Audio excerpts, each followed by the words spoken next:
Hello everyone, मैं मनोज आप सभी का कॉन्सेप्चुअल ज्ञान पर स्वागत करता हूं। अब तक हमने अपने बिजनेस स्टडीज में चैप्टर 1 के सारे टॉपिक्स को कवर कर लिया है।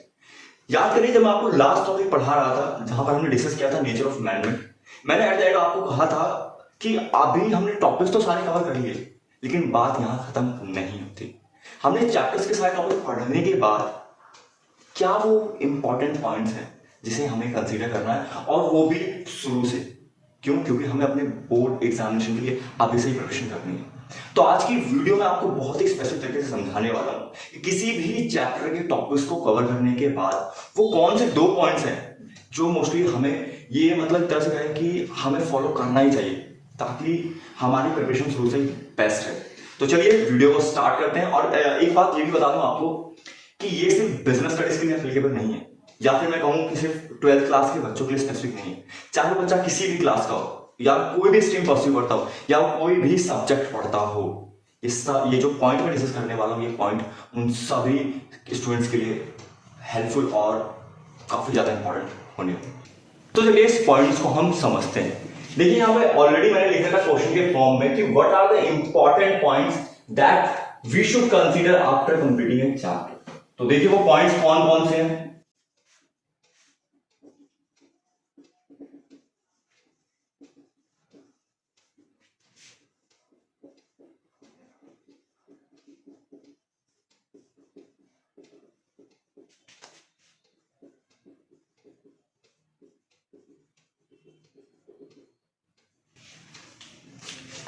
तो जो फर्स्ट हमारा पॉइंट है वो ये है कि प्रिपेयरिंग माइंड मैप, एंड जो सेकंड हमारा पॉइंट है वो है practising questions according to the topics. आप देखिए, इन पॉइंट्स को डिस्कस करने के साथ साथ मैं आपको ये भी बताऊंगा जब आप इन पॉइंट्स को फॉलो करते हैं तो वो कौन से बेनिफिट्स हैं जो एक स्टूडेंट्स को मिलते हैं। तो पहले समझते हैं इसको कि प्रिपेयरिंग माइंड मैप है क्या। देखिए, जब आप किसी भी चैप्टर के सारे टॉपिक्स को पढ़ ले तो उसके बाद जो मोस्ट इंपॉर्टेंट बात होती है जो हमें फॉलो करनी चाहिए कि जितने भी टॉपिक्स हमने पढ़े, उन टॉपिक्स के जितने भी रेलेवेंट पॉइंट हैं उन सभी को हम एक सीक्वेंस में नोट डाउन करें। अगर मैं आपको एग्जांपल के तौर पे समझाऊं तो देखिए, अगर मैं बिजनेस स्टडीज पढ़ा रहा हूं तो बिजनेस स्टडीज के एग्जांपल को लेकर मैं आपको समझाता हूं। देखिए, हमने जो फर्स्ट हमारा टॉपिक पढ़ा था कि nature and significance of management में जो हमारा फर्स्ट टॉपिक था वो था concept of management, features and importance of management. अगर मैं उसके पॉइंट से आपको समझाऊं तो देखिए, हमने पढ़ा था कि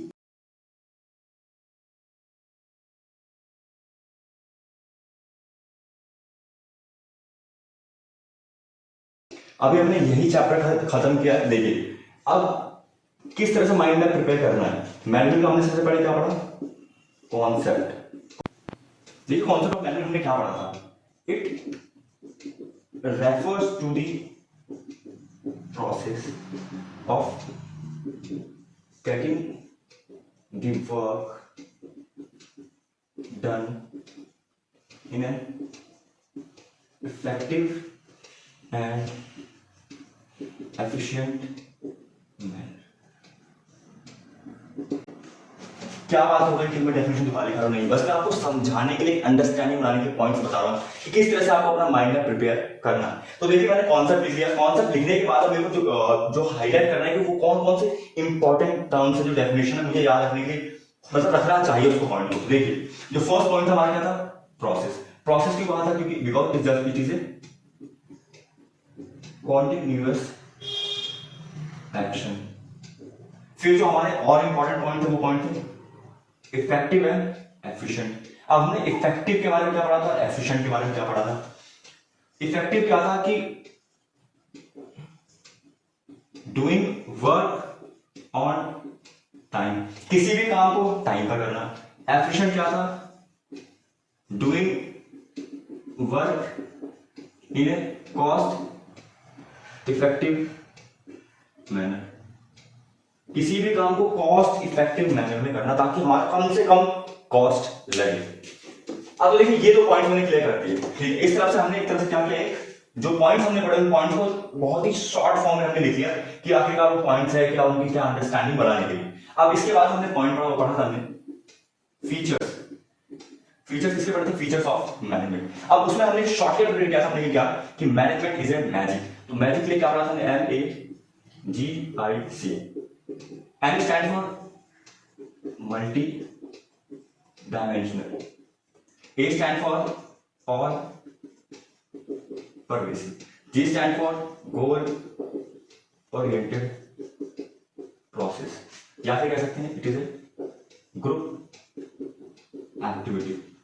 I stand for intangible force and C stands for continuous process. तो इस तरह से हमने मैनेजमेंट के अंदर जो कॉन्सेप्ट पढ़ा उसके फीचर्स पढ़े, एक प्रॉपर सीक्वेंस में नोट करते जा रहे हैं. प्रॉपर सीक्वेंस में हमारी नोटिंग होती चली जा रही है. देखिए मैंने आपको बस एग्जांपल देने के लिए 2 पॉइंट लिखा है. अब जितने भी टॉपिक्स, जितने भी पॉइंट्स आपने इसके अंदर पढ़ लिए हैं उसको आपको इसी सीक्वेंस में लिखना है और उन सभी पॉइंट्स को हाईलाइट करना है जो उसको प्रॉपर्ली डिफाइन करते हैं. अगर मैं फीचर्स की बात करूं तो मल्टी डायमेंशन में हमने देखा था कि मल्टी डायमेंशन 3 टाइप के, क्यों? वर्क,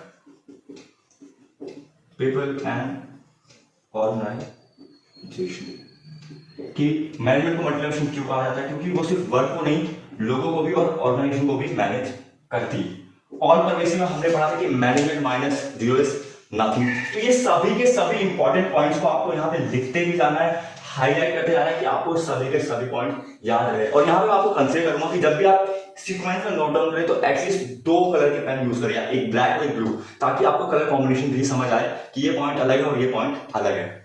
अब देखिए इस तरह से जब आप एक माइंड मैप प्रिपेयर करते हैं, एक रोड मैप बनाते हैं अपने के लिए, जो जो कॉन्सेप्ट आपने पढ़ लिए हैं तो उसके एडवांटेज क्या होते हैं. अब देखिए यहाँ पर जो एडवांटेज है, यहाँ पर सिर्फ एक आपको सिंगल एडवांटेज नहीं मिलेगा, या फिर बल्कि यहाँ पर जो एडवांटेज मिलेगा, यहाँ पर पहली चीज जो क्या है कि आपकी राइटिंग स्किल्स की प्रैक्टिस होती चली जाती है और बिजनेस स्टडीज में वो बहुत मैटर करती है.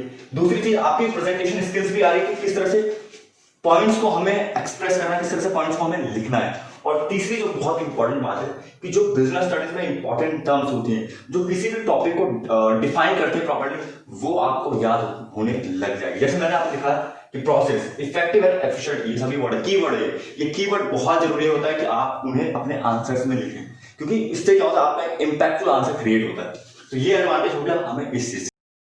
देखिए जब आप इस तरह से अपना रोड मैप प्रिपेयर करते हैं तो ये सारे के सारे पॉइंट आपको लंबे समय तक याद रहते हैं. अब बात करते हैं हमारे सेकंड पॉइंट की, वो है practising questions according to the topic. मतलब क्वेश्चन की प्रैक्टिस करनी है, लेकिन किसके अकॉर्डिंग करनी है? टॉपिक के अकॉर्डिंग. जब आप टॉपिक के अकॉर्डिंग क्वेश्चंस की प्रैक्टिस करते हैं तो आपकी कॉन्सेप्चुअल अंडरस्टैंडिंग बनते चली जाती है, जो बहुत ही जरूरी है एग्जाम के पॉइंट ऑफ व्यू से, कि आप शुरू से इस तरह से प्रिपरेशन करते रहें. देखिए अगर आप इन दोनों पॉइंट्स को फॉलो करते हैं तो ट्रस्ट में आपकी एक प्रिपरेशन शुरू से होते चले जाएगी अपने बोर्ड एग्जामिनेशन के लिए. तो आपको एट टाइम जाके ये फिक्र करनी पड़ेगी कि भाई मुझे किस तरह से पढ़ना है या फिर मुझे कितनी मेहनत करनी है. शुरू से ही मेहनत करनी है, बस शुरू से ही लगे रहना है. अब देखिए एक और सजेशन मेरा रहेगा कि अगर आप इन पॉइंट्स को अच्छे से माइंड में प्रिपेयर कर रहे हैं तो उसके लिए आप अपने सेपरेट एक कॉपी खुद की प्रिपेयर कर दीजिए, जहां पर जितने भी चैप्टर्स हैं, चैप्टर्स को पढ़ने के बाद सारे के सारे कॉन्सेप्ट को सीक्वेंस में लिखते चले जाएं. इससे क्या होगा, at the end of the time जब आपका एग्जामिनेशन रहेगा तो आपको भटकना नहीं पड़ेगा. आपके पास एक प्रॉपर बुक अपनी प्रॉपर एक नोटबुक मेंटेन होगी जिसमें जाके अपने कॉन्सेप्ट को रिवाइज कर सकते हैं. होप ये दोनों पॉइंट्स आपको समझ आए हों. ट्रस्ट मी, अगर आप इन पॉइंट्स को कंसीडर करते हैं तो ये आपके लिए बहुत हेल्पफुल रहेगा. मैंने भी इन्हीं पॉइंट्स को लेकर कहीं ना कहीं क्या एग्जैक्टली इसी पॉइंट्स को कंसीडर करके मैंने प्रिपरेशन की और I was being able to secure 95 marks in business studies. मैं तो बस 95 लाया. It's totally up to you किस तरह से आप हार्ड वर्क करते हैं, तो आप उससे भी ज्यादा ला सकते हैं. It's entirely up to your hard work. Hope ये सभी पॉइंट्स आपको समझ आए. Thank you so much. Take care of yourself and your family.